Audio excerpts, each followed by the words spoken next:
അവൻ നിൽക്കുന്ന അപ്പൊ ഞാനും ഇറങ്ങട്ടെ.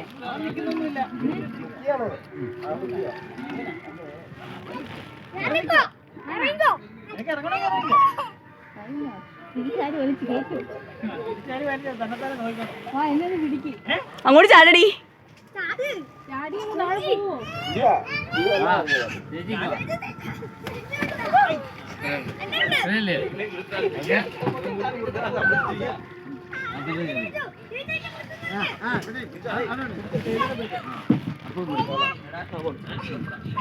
അമ്മേ ഇറങ്ങുന്നോ?